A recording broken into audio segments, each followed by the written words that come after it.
The commercials were great. Yes. Commercials were awesome. Yeah. Just some bubbly music with some Nintendo characters. Yeah, big mascots, like live mascots. Yep.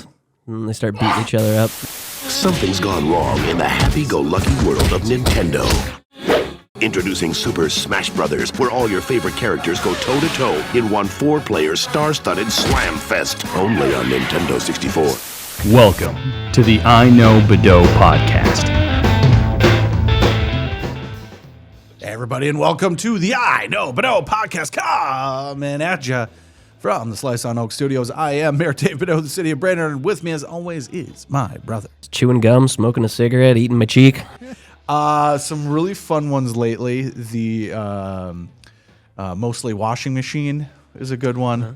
I did really like dropping the for 10% off. Use the code "come on in." Yeah, that one really confused the kid that works for me. I was trying to show him the candy episode, and he was like, "What the hell was that?" Like, don't ask. Yeah, that's kind of the point. Anyways, Gabriel Johnson, how are you, Councilman? Representing the DFB today. Hey, the DFB. Yeah, good old Grand Elbow 23. You know, it's a good time. It's a 10-year-old t-shirt. It is a 10-year-old t-shirt, but it's a good t-shirt. It's a good t-shirt. It's a good t-shirt. Should we just go ahead and get started? Are we ready? Yes. All right, ladies and gentlemen, this is the Be Kind Rewind. 1999. So to get started, we always go ahead and start with the music, the soundtrack of our lives. 1999, kind of a sweet year, if you're asking me about music. Let's start with one thing very specific, though. The halo. No. Hanging from the corner of your four-post bed. Every morning. No. No. I just got done before we started telling these guys that. So I've always been very opinionated. I'm very strongly opinionated, and I either really love things or I really hate them. And I hate a lot of things. And now I'm old, and now I just come across as being a crotchety old man. But dude, I hate that song. I hate that song with a passion. It is on my short list of songs that actually actively get under my skin. So two of them came out in 1999. Yeah. Every Morning and Last Kiss. Oh no, Last Kiss. Yeah, Last Kiss came out in 1999 as well. Well, as did All Star. Oh, and yeah. All Star. All-Star. Oh man, All Star is different. Like I'm not a Smash Mouth guy, but at least All Star is like all right. Yeah. Halo by Sugar Ray. It's Every Morning. It's Every Morning. Okay. I fucking hate that song. I actually hate that song. But what is the other one even called? Last Kiss. Last Kiss, which is a Buddy Holly song redone by Pearl Jam. Yeah. Oh, yeah. Is top 3 things in my entire life that I fucking hate. Top 3. I don't even know what the other 2 are. Harmonicas. Harmonicas is really high. Harmonica is really fucking high. But dude, I hate that song so much. So we're not even going to talk about it because I like Pearl Jam. I think Pearl Jam's good. That song is horrendous and actually makes me almost makes me ill, but it just makes me more angry than ill. So my girlfriend's 4 bucks back. Horrible. Anyways, can we move on from both of those fucking songs? Welcome to the podcast. Yeah. Sugar Ray is awesome. That song fucking sucks. I was going to say, though, Napster. Legal troubles over copyright infringement aren't slowing down Napster. The song-swapping company is now in the top 50 list of most visited sites on the web, according to Media Metrics. And spin-offs are on the way. Okay. So this is the start of transitioning from the mixtape, which is a huge thing in the 80s and 90s. You would wait on the radio to hear the song that you liked. Have to hit record. Which they would actually do blocking at the end of the night, usually like the high 5 at 9 or whatever it was, top 10 at 10, where they would play the top songs from the day, and that's when everybody would sit there with their tape recorder and get ready to record the song that they liked. And that in mixtapes transitioned even after like CD players were a thing as well, because you'd get the combo units. You'd play and you could actually record right on there as well. Make yourself a mixtape. But Napster comes around and is like, oh, no. Now we're actually just going to allow you to just straight up trade music. And as Lars from Metallica would say. And his hungry children. And his starving children. Does he even have kids? I don't know. Would say, you're stealing. You're stealing the music as well. Hey, Bobby, some crazy roadies just stole my car. Not the Pinto! Napster. Sharing's only fun when it's not your stuff. So let's talk about it. Gabe, I'm pretty sure you got an opinion on it. Loved Napster. I'm surprised it started in 99 because it was 2001 by the time it was taken down. Yeah. Like it didn't last long, but everybody used it. The TV productions room at the high school. Oh, nice. When we were in high school, everybody used that computer. That computer had hundreds of gigabytes of music on it. We kept telling Dave Henschke, you got to get a bigger hard drive. Yeah. And this video editing stuff takes a lot of space. We need a bigger hard drive. And we were just putting music on it. We said all of the music was on the Brainerd High School computer. Well, and then you could burn your own CDs as well, because this was the start of that, which the PlayStation actually took off. We'll talk about some PlayStation games later, but the PlayStation itself took off so much because it was so easy to pirate CDs for. So yeah, we were just starting to learn to burn our own CDs, and but we were still driving cars from the 1980s, Yes. so we still needed the mixtapes. Yes, you 'Cause did. even if you had one of those Walkman to cassette tape converters, they were absolute trash. Oh, it was so you still terrible. needed the mixtapes. But an illegal service, it was determined, because it started as just allowing you to share files in general, and then people learned, music files are very small, and we can just trade all the music in the world. And then it got to a point where, because there's such a big group of people on using this thing, you could find any song. And not only that, though, you could find any song and in multiple versions from various different people. So, this one isn't downloading fast enough. Well, we're going to switch over to this person. And this is also during the time where bandwidth was horrible. Right? A lot of people were still on dial-up. So downloading a song was not a fast process. I remember starting a download on a song and just leaving. Yep. For like 6 hours and coming back like, I got my song. There we go. But yeah, it's interesting. And then determined to, they got sued, determined to be illegal. Stealing is illegal now? Well, I thought this was America. It's funny how you had to have big governmental oversight over something so simple as a service to trade, digital files, because nobody ever tried that before. Turns out you give people the option, they're going to use it for illegal activity. But a complete game changer. It is interesting that I would say, how long do you think that like downloading music in this fashion continue to? Would all the way to the iPhone? Like iTunes? Yeah. I mean, to this day, you go on Pirate Bay and get even past iTunes. Yeah. I would say until like Pandora and Spotify. Spotify, where you just get on Spotify demand. for sure. Yeah. Yep. Yeah, because I have not done that. But part of it too, though, is you're just going on and using the service to play the songs, whereas before you had a catalog of music, that you stored up, and that continued. And that you had to keep organized. Yeah. Because especially when you got into like Kazaa and BearShare and Winamax and all those weird ones, and you'd download, every song you download would just be titled slightly differently. If you download 3 different Green Day songs, they show up in 3 different spots on your file list in your folder. The problems of the illegal activity.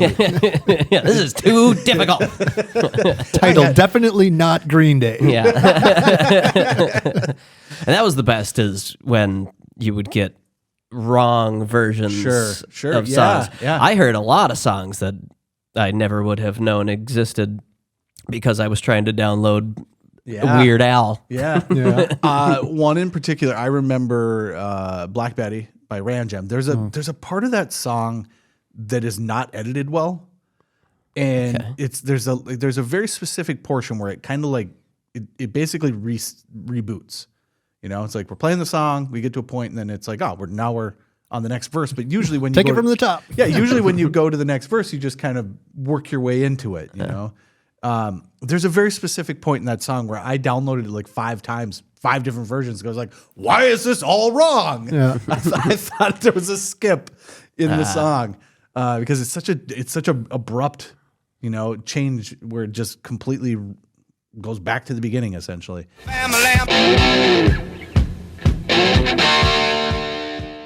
Yeah, but a really interesting thing, a really interesting time frame, because like you said, 99 to like 2001, it's such a short period of time, but it was everywhere. And it was everywhere for that 2-3 years and just saturated, you know. And if you were the age that we were, which was high school kids, everyone was downloading music and using Napster or services that were just like it. Yeah, why wouldn't you? Yeah. Oh, it's free? That's how you get music. Yeah. Yeah. Oh, I could just have all the music for nothing? Sold. I don't have to ask Dad for $15. Yeah. No, $20. That was the other problem. And screw you, CD companies. You got sued for it eventually. Quit price gouging. You know, like that was the problem with all this stuff is that they would artificially inflate everything and make sure that, you know, you had to sell it for this high of a price. And then they got sued for it. But in the meantime, what people did was find a way to get the music for a reasonable price, which is nothing. Well, the one thing that always bugged me about the music industry taking down Napster, they were really concerned about people stealing music. Yep. But I've never heard a story of the music industry going and hunting down people who are stealing CD books out of other people's cars. Yeah. Yeah. Like if you're concerned about stealing music, Yep. why not go after the petty thieves? Well, because there's still a demand then. If I take your Pearl Jam album, you need a new Pearl Jam I have album. to go buy the Pearl Jam I didn't album. just like make a copy. And so we've talked about it 1,000 times. The BMGs, I had massive amounts of CDs all stolen from my car. They're gone. Every single one of them. And where was the music industry?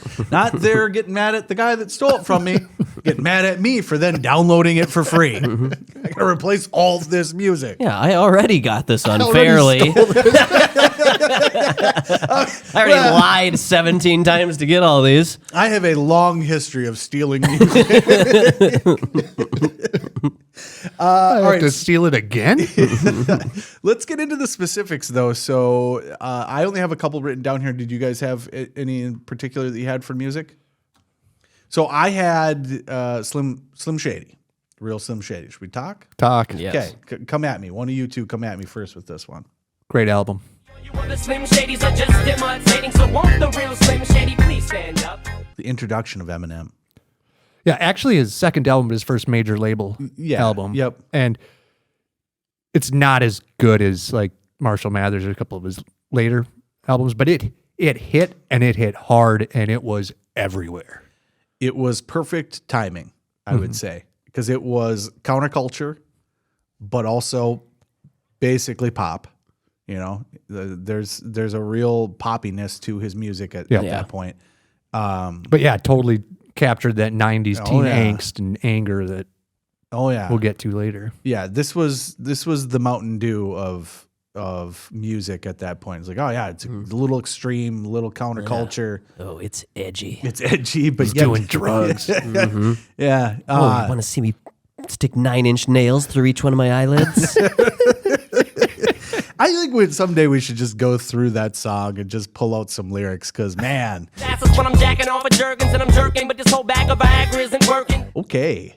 But great. Actually fantastic. And just the start of something really cool, because there are some Eminem songs that are just damn near masterpieces in terms of the way he understands rhythm and the way that he uses his voice. We've had this conversation before, right?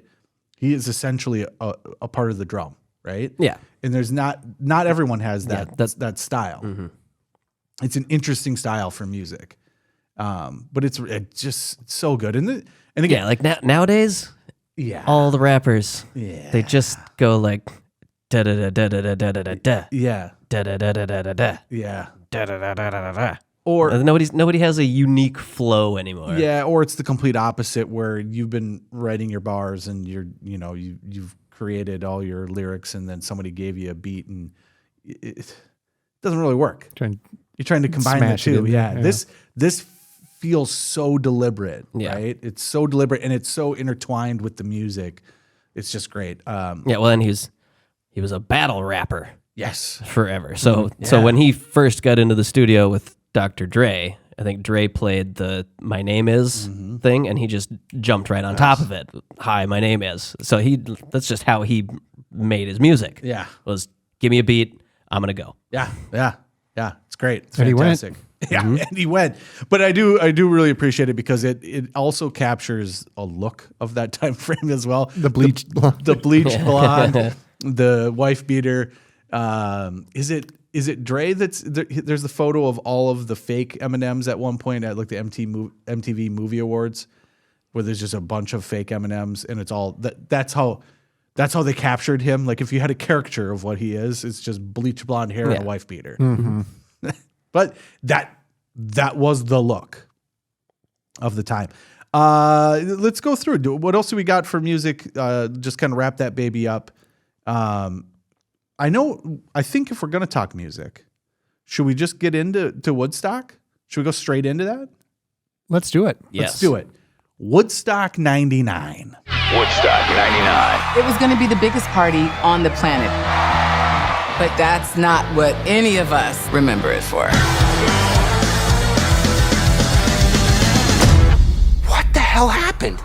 Now that's the Limp Bizkit fiasco, right? Not the Green Day, because Green Day was 94. Correct. Yeah, so this is I believe the third iteration, correct? Yep. Yeah, the third iteration of Woodstock, pitched as being a huge deal when we were at that age, because I believe 94 was successful. It was successful as far as attendance and the musical acts. I don't think they made a lot of money. So in 99, the promoters were like, we should be making more money on this. Yeah. And so you've seen the documentary. There's a great documentary out there on Woodstock 99. I highly recommend watching it because it is a dumpster fire of a fiasco. Let's talk about it. So the original Woodstock was on a farm, rolling hills, some shade trees, nice, peaceful, serene setting. Well, you couldn't fit 400,000 people on that little farm. So in 1999, they decided to rent out a decommissioned Air Force base. Yep. No shade. No shade. No trees. No grass. No grass. Concrete. What time of year? August, July, the hottest time. It was hot. Then they also charged for water.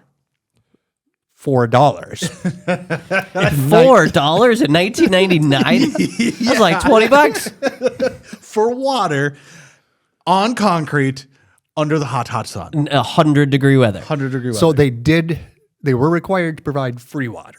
So there were a couple drinking fountains, fountains next to the outhouses that by the second day were contaminated with E. coli and everything. So you had to buy the $4 water. So of all of the entire thing, because it gets bad, but of the entire thing, the porta potty situation is the worst thing I've ever seen, because the porta potties started to overflow. Nobody decided to empty them or do anything with them, and they just leaked out onto the ground.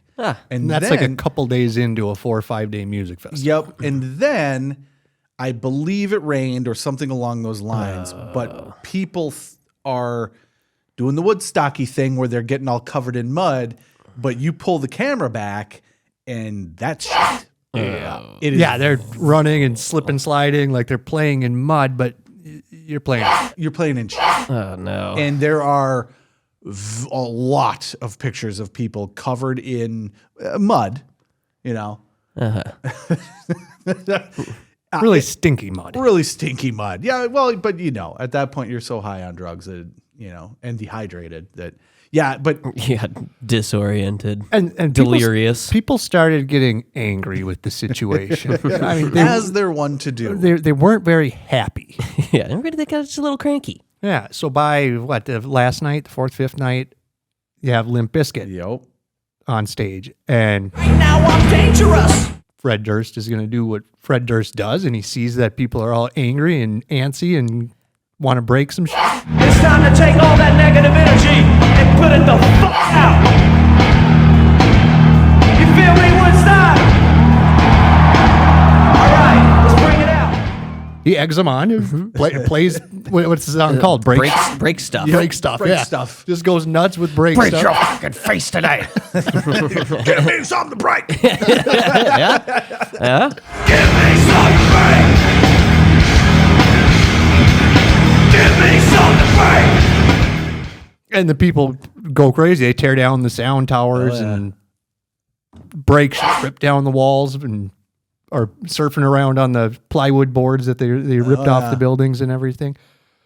And then after Limp Bizkit got everybody going nuts, they brought out the Red Hot Chili Peppers. Yes. Okay. And they did their set and they did their thing, dancing around naked, and everybody was having fun, calmed down a little bit, but everybody was still mad. They were still thirsty, still covered in shit. And this is 99. So in terms of advertising, we have now been pumped up for 4 years of just extreme. And you as a youth are pissed off, and you have been conditioned to be pissed off. Yes, you are ready to rage against the machine. So the organizers, in the spirit of Woodstock, wanted kind of a peaceful way to kind of go out and end the last show. Earlier this year, the tragedy of the Columbine high school shooting happened. And, and the organizers thought we should have kind of a peaceful demonstration, show of love and support for one another. So let's do a candlelight vigil. Okay. So they handed all So they had all these angry people fire. They gave them fire. Oh man. And it becomes And then what happened? it literally turned into hell. Yeah. Stinky. It's just a Porta burning potty. hole. They just lit everything on fire. They lit the concession stands on fire for charging too much money, and like I think 12 trucks exploded with like propane tanks in them. It was Kurt Loder said it was like a war zone. Yeah. They had to evacuate the MTV people there. The riot, like 500 riot police came in. They're lighting everything on fire. Yep. Yeah. Well, and you think about that. And everybody was pissed, except for the riot police. But they were in heaven. The show must go on. Let's get them. Yeah, the show must go on. So that was the At Last on the main stage. We went to the airport hangar. Oh, yeah. For Fatboy Slim to just kind of play us out. Yeah. Okay. Just Fatboy Slim to just, take it down a notch. And she got really bad. Yeah, I did. That's when she went That's down. when it got really bad. Yeah, I did. I'm not going to ask. It's really crazy because they were tearing. They had like walls up that were like the fence, so you had to get in because it's a gigantic Air Force base. So they basically made like these big wood walls and stuff. They found so much wood to burn. It's unbelievable. I mean, it's really unbelievable that because you think about it, you're like, a couple stages and some tents. It's like, where's just all this plywood coming from? Because it just kept coming. And it is the fires are, I would say, really impressive, but you're also on concrete in the summer, bunch of people. So you got sparks and flying. So it is like a war zone in that there's no way to even get out of there. And where are you going to go? Where are you going to go? You're not anywhere else. Yeah. Away. You're going to walk? You going to walk there? When you're all dehydrated and sunburned and angry. So angry. Yeah, it's crazy. I highly recommend pulling up that documentary and watching it. It's really unreal to watch something that, you think about these planners that do it. And what was the last one? The Fyre Festival? Because that one's that one's comical. Yeah. Burning Man? No, Fyre Fest. Fyre Fyre Fest. Fest. Oh God, they had people fly to an actual island, and then people got there, and there wasn't even a thing. It wasn't ready. They got a bunch of social media influencers. Okay. To agree to these like VIP packages where they're going to be So staying in a villa and swimming with dolphins and whatever. So then all these social media influencers got put on an island and forgot about. Nope. Great idea. Convinced a bunch of not social media influencers to buy a bunch of $500, $1,000 packages to come to this festival that's going to be so great on a deserted island, essentially. And it turns out they don't have lumber or stages or electricity or anything on deserted islands. Turns out it's really difficult to build things in the middle of the ocean. I think we learned that from Waterworld. Yeah. Yep. They didn't. They didn't. No, they didn't. So people got there, and this is getting well beyond, but people got to that festival. There's no way to get back. It's not like all of the musical acts pulled out. Yep. And it's not like you get to go, oh, well, just at least at Woodstock, you could start walking. Yeah. You can start swimming. Well, I'm sure you can. There's sharks. There's Epstein's Island. There's all kinds of dangers out there. Swimming away from Fyre Fest to end up on Epstein's Island. I'd rather do Woodstock 99. But yeah, you should look up some of the stuff from that because the people showed up and it's like, oh, we're supposed to have this VIP villa type of thing, and it's just canvas. Looked tent. like a refugee camp. People had to go. People had to go open up these containers because they didn't even have enough staff to get things set up. So people show up and they're like, "I don't." Even How did they get there? There's a small airport. It wasn't a deserted island. There was a small town. So, yeah, but small. Yeah. Got there. There's no bed. So then people are like, I got to go get a bed. And they're like, well, go talk to Jim. Jim found a container and you had to go find your bed, bring your bed in and drag your mattress to your refugee tent. Yep, to your refugee tent. And then they were supposed to get like these VIP meals. And that was my favorite part. My favorite part.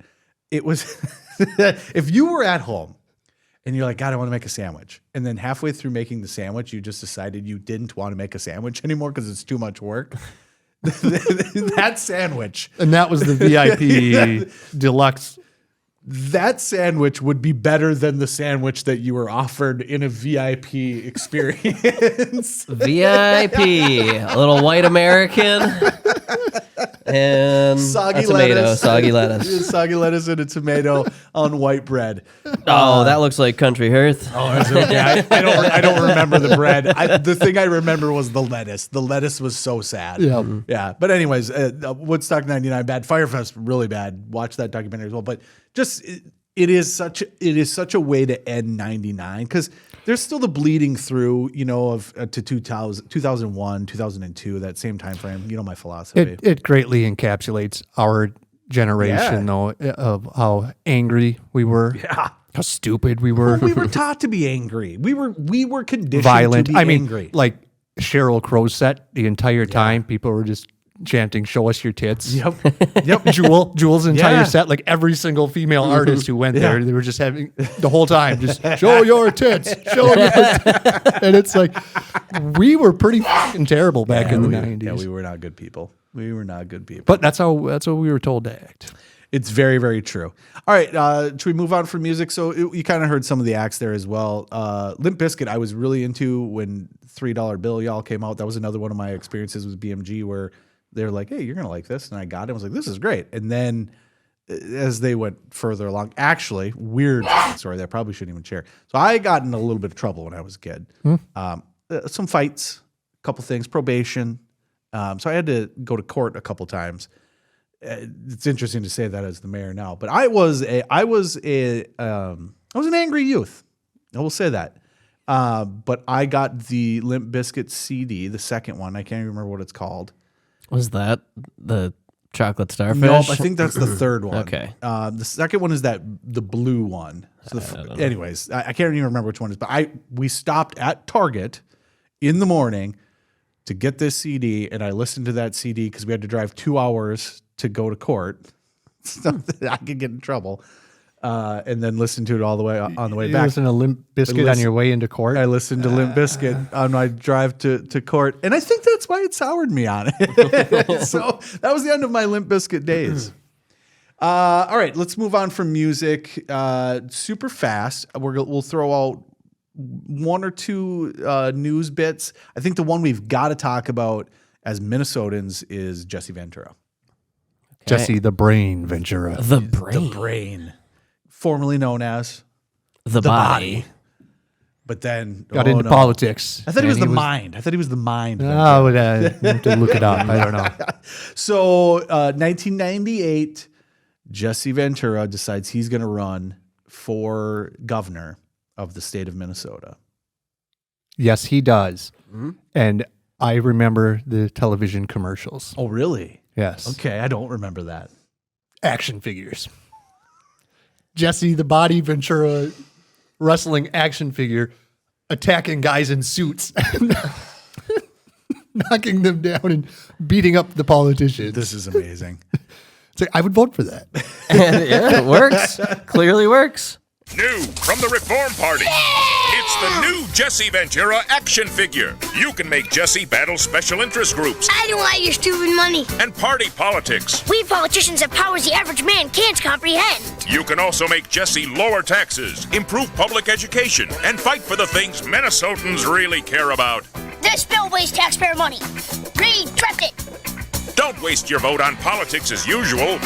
Vote Reform Party candidate Jesse Ventura for governor. Was it Jesse Ventura playing the Jesse Ventura It was- action figure? It was just a hand coming in the screen, and It was- and it was as a third party. He didn't Yes. like take over a Republican or Democrat party. He came in with the Independence Party or Yep. something and Yeah. beat both the Republican and the Democrat. Yeah, in Minnesota at that time, it was ripe for that type of thing. And you got to remember, too, that this is before the Donald Trumps of the world. This is before the governor in California. This was the first time that something like that on that level had happened, where a complete outsider had decided, no, I'm going to run, and ran a very effective campaign. Well, wasn't he the mayor of St. Louis Park or Was something he? like that? Well, Champlin, maybe. Yeah, so he was, I believe it was Champlin, because he was the strength and conditioning coach. Our football team played against them and lost in the playoffs the year that he won.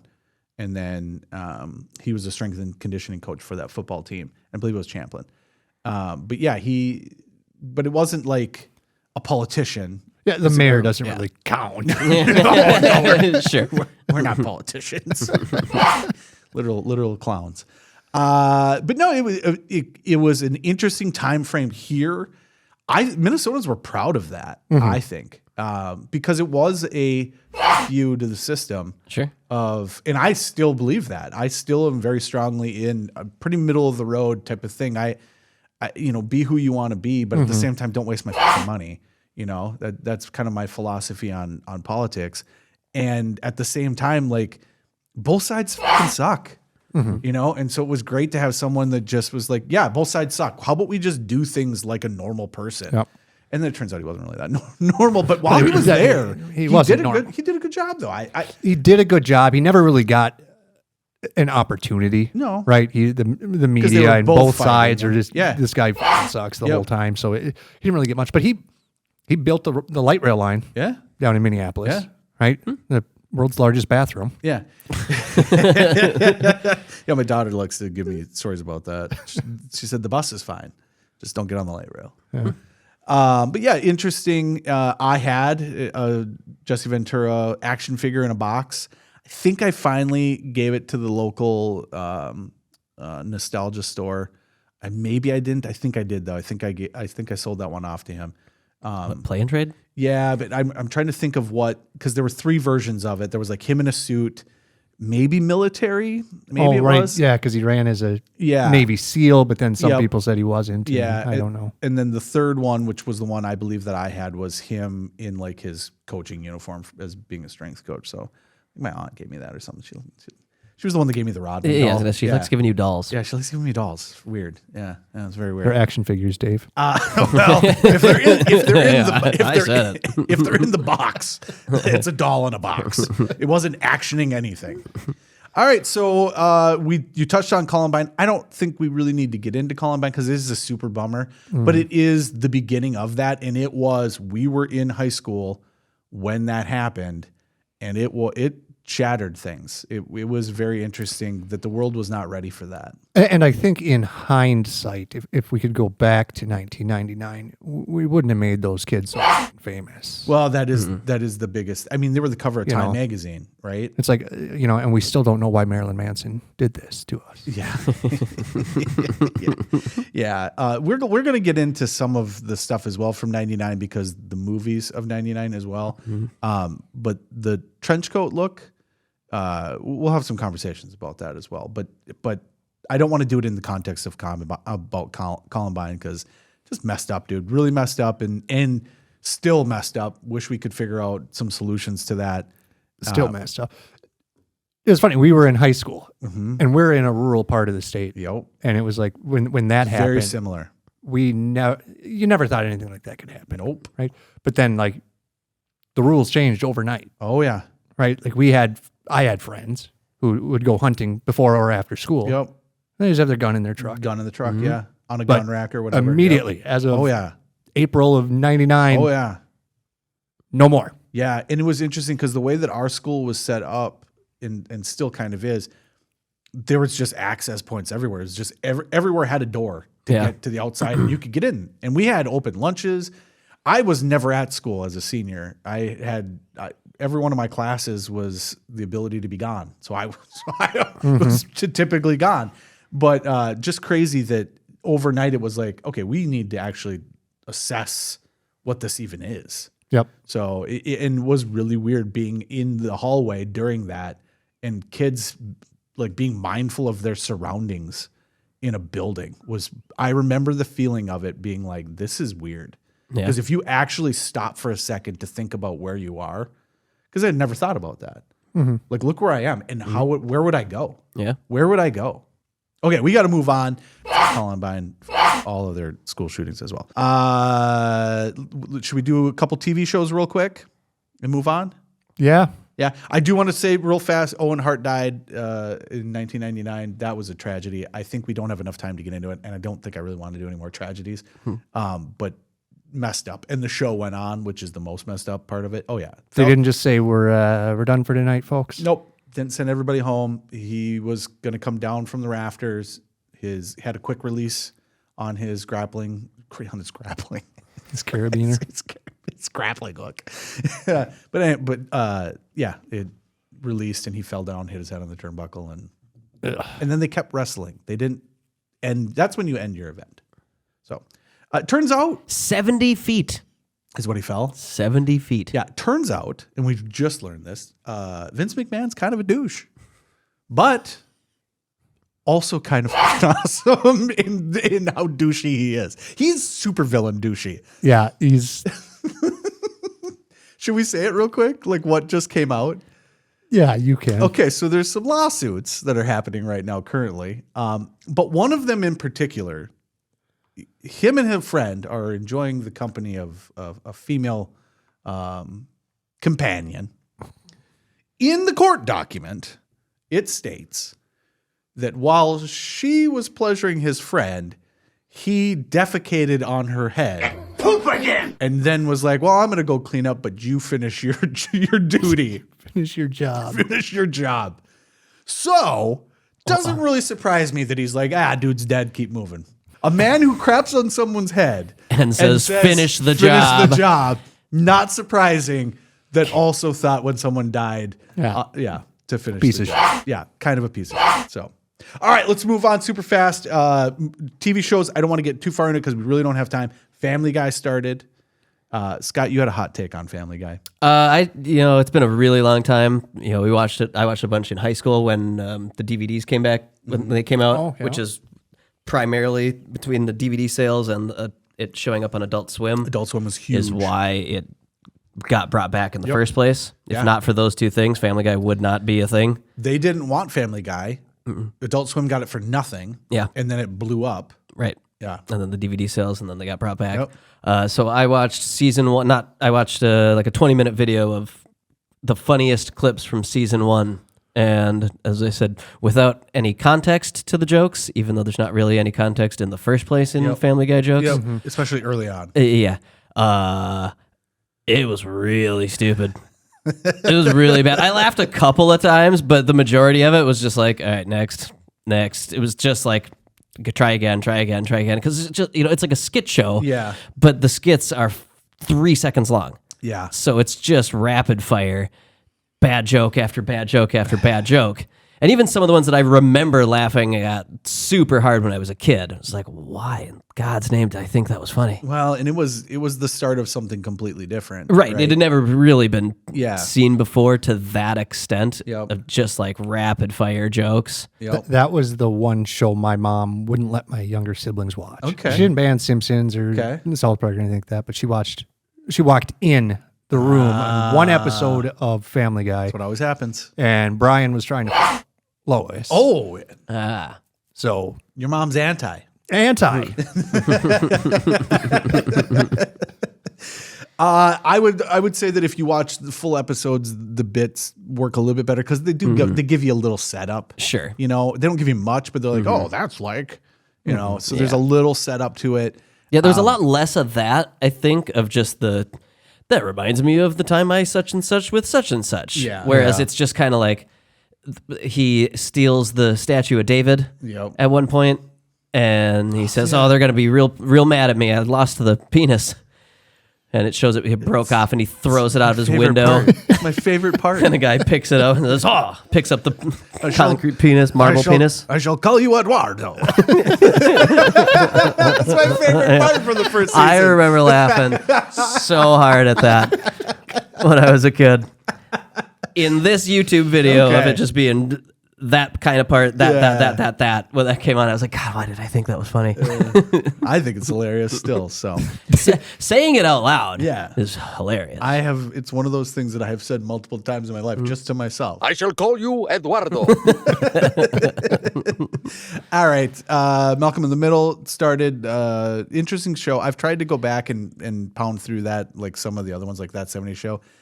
It's okay. It's really chaotic. I've heard a lot of people say that it's a really, really good show, and I watched bits of it when I was a kid, and it really stuck with me. Yeah, I've never watched it. It's hard to watch because the mom sucks so much, so bad. Yeah. And Bryan Cranston in that show is just a complete moron. Like that character is just it is chaos, is what that is. It's dysfunctional. And almost to the point, a lot of females, I think Mary is one of them, Callie's another one, hate the show Curb Your Enthusiasm because it's just people arguing. Just yelling at each other. Yeah, that's kind of what Malcolm in the Middle is. It's not bad, but if to sit down and watch multiple of them, it's like at some point you're just like, oh man, this is really starting to grind a little bit. As Sopranos, we've talked about before. In my opinion, the best HBO original series. Yep. We had said that probably better than The Wire. There are some people and good friends of mine that will punch me in the face for saying that because they love The Wire. The Wire is kind of hard to go back to because of the technology. They're trying to do all this high-tech stuff from that time frame, and it doesn't play. Pre-smartphone. Yeah, it doesn't play anymore. And it doesn't play like a timepiece. Whereas The Sopranos almost can be viewed as like a 2000s crime mafia, right? It is because they do incorporate 9/11 and like the events that are happening in the world as The Sopranos is taking place. Yeah, but it's interesting how that show, as being mobster related, doesn't really get into the wiretapping and stuff so much. Like The Wire is called The Wire for a reason, but The Sopranos there's a little bit of that, but it doesn't feel so technologically strapped, right? Like, right. You're held down by the limitations of it. So, yeah. Okay, so let's move on to the last category real quick, and let's finish this episode up. We've got games and toys. Games and toys. Well, I didn't look up toys. I don't think anybody looked up a single toy. I don't think I looked up any toys. But also, we don't really have time for it anyway. So there you go. Let's go really fast to video games. And first we're going to start with the N64 because I want to end with a PlayStation game that is huge. Scott, you had brought up the game Super Smash Brothers. Super Smash Brothers. I thought you were going to forget again. I stopped throwing things to you. You just looked at me like a deer in headlights. Something's gone wrong in the happy-go-lucky world of Nintendo. Super Smash Brothers, let's talk about it real quick. The commercials were great. Yes. Commercials were awesome. Yeah. Just some bubbly music with some Nintendo characters. Yeah, big mascots, like live mascots. Yep. And they start beating each other up. Yeah, and very comically. Yeah. The idea behind the game was that Nintendo was going to make a fighting game, but wanted to make it accessible, make it multiplayer, and then decided to take all of the Nintendo characters, not all of them, but a large variety in the first one, which got much larger as they went. Huge now. Yeah. And the first N64 game, I went back and played it, and it still plays very well. Actually, I played it before the Floyd Mayweather Conor McGregor fight. Okay. Angie's boss at the time was in an apartment. They had a commons room with the Nintendo 64, and they asked if I wanted to play Smash Brothers, and I was like, "Oh, I'll kick your ass." Yeah, absolutely. I actually didn't win. It made me really upset. Made me really upset that I lost to this stranger in Super Smash Brothers. Terrible. I should have wiped the floor with him. Yeah. Cool idea, though. They also, like, the final boss is a hand, because the idea is that this You're is just toys. A kid playing with toys. Yeah. And so the final boss is just a floating hand. That's kind of a novel idea. But cool. And it has since, much like Mario Kart, now there's tons of these games that are exactly the same. Sony tried doing it. Nickelodeon has one that's very, very similar. But it just spawned a huge franchise. It started its own genre of game, essentially. I forget what the hell it's called. I don't know. Some kind of fighter, some specific fighting game.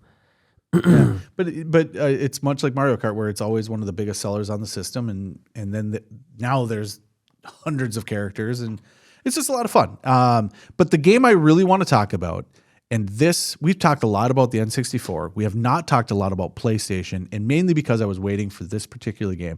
Because in my eyes, as much as I love Final Fantasy and as much as I love RPGs and all that stuff, the game that you needed to play on the PlayStation, Gabriel Johnson, was Tony Hawk Pro Skater. I thought you were going to say Driver. You guys are fucking killing me here. Spyro 2. I was going to go with like Twisted Metal or something. Yeah. That game sucks. Again, me being crotchety old man, that game was not that Tony great. Hawk Pro Skater was an excellent game. Yeah. Was the game. Yes, it was the game. So on the Nintendo 64, you had multiplayer, 4 people playing with controllers. You would go to someone's house and you either had the PlayStation or the N64. If it was the N64, you're playing GoldenEye. If it was the PlayStation, you were playing Tony Hawk. And it was a completely different experience because you would just pass the controller around. Right. And it was just such a fun game that anybody could play. Guys, girls, there were groups of kids. Right. Hit the ramp and hit a button and an arrow. You're going to do something. Yeah. You would have hot chicks at your friend's house playing Tony Hawk with you. It was actually a really good time. Yeah. Thoughts on it? Do you have a favorite skater? I think it was an excellent game. I forget who it was, but yeah, I had one skater where I knew all the bonus moves, special moves. It was either Bob Burnquist or I forget the other Bucky guy's Lasek. name. Is he the one with the Christ air? I think so. I might be wrong. I liked Don't burn me. whoever they were. I liked Bob Burnquist because he would do a backflip. Yep. And the guy with the Christ air where he holds the skateboard out and spins. Yeah, and one of those may have been from Tony Hawk Pro Skater 2 as well. I get those two mixed up a lot. But again, this was the start of music being a huge part of the game. We talked about that with the movie or with the game Apocalypse. Yeah. This was a game that you would just turn on just to listen to the music. I would argue that there is no more important game to music connection ever. Yeah. Like this was it. And the soundtrack was just an absolute banger, dude. So absolute banger. So good. Still one of my favorite songs of all time, Superman by Goldfinger. Superman by Goldfinger. Oh, man. Incredible song. Everybody knows it. My favorite was New Girl by the Suicide Machines.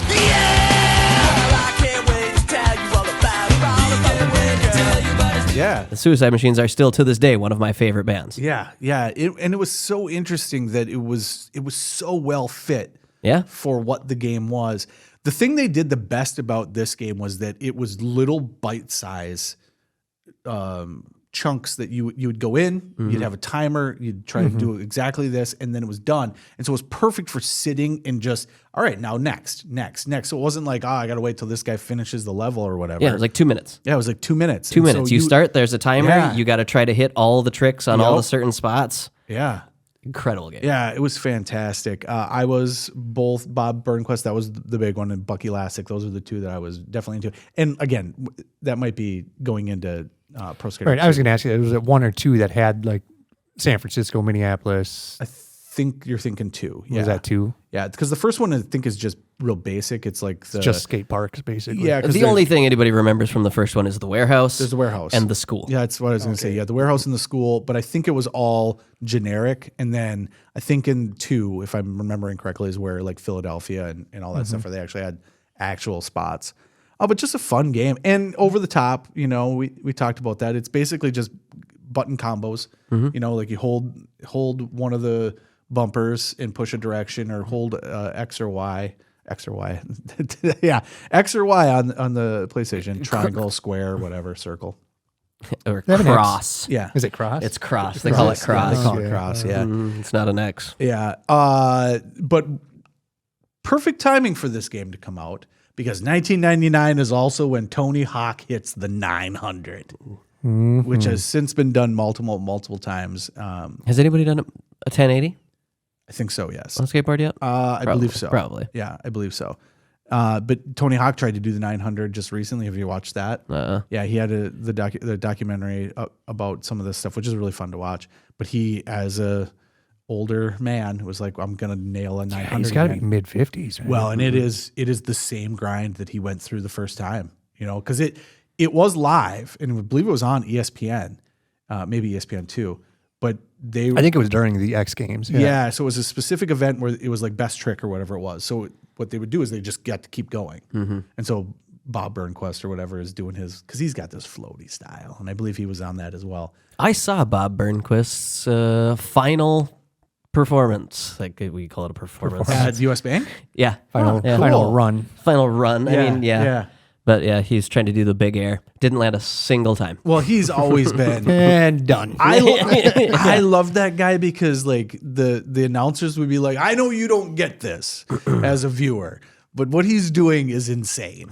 You know, like, because he would always do these just bizarre things, and he's very twisty, very floaty. But so they were just going back and forth, and Tony would go back up and come back down and try to do the 900 again and again and again. I believe, if I'm not remembering incorrectly, they stuck with it because he was getting so close to it, and then he nails it. And I actually watched it. I was watching it happen, and it was freaking sweet. Like, it was because at that point, the X Games were huge, right? It was like, oh, the X Games are on. We're gonna watch this, and it was awesome.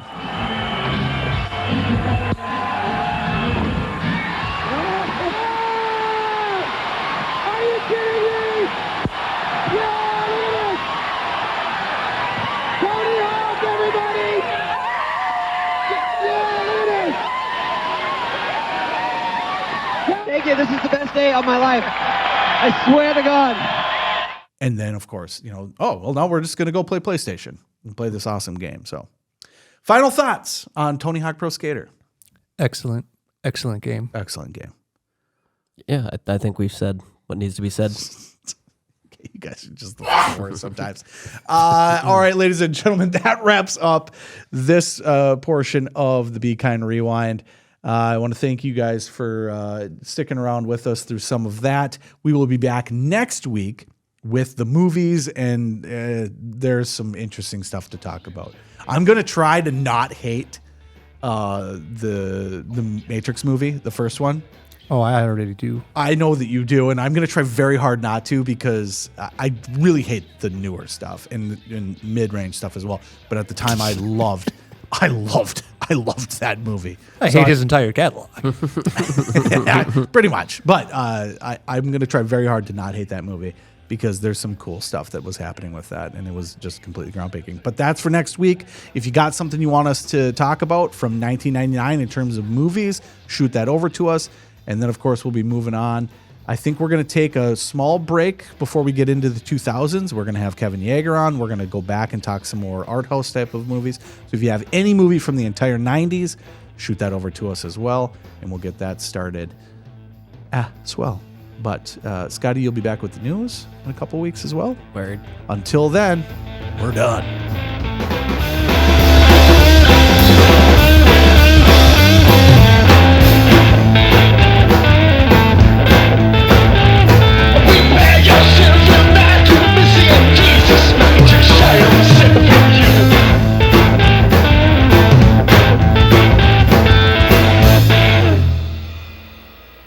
All right, now you're actually going to be late. It's 3:09. It is 3:09. Yeah. All right. See you later. Pushing it to the limit. Well, now that I know the limit, that you shouldn't have told me the limit. That's a hard 3. Seth Dowd came to see me today. Cool. Seth Dowd? I was going to bring that up when we were talking about music. Yeah. Cool. He just came into the restaurant just to say hi. That's awesome, dude. Like, oh, shit. Love that guy. Hey, Seth, you should come back on. Seth, you should come back on the podcast. It's been a while. It's been a while.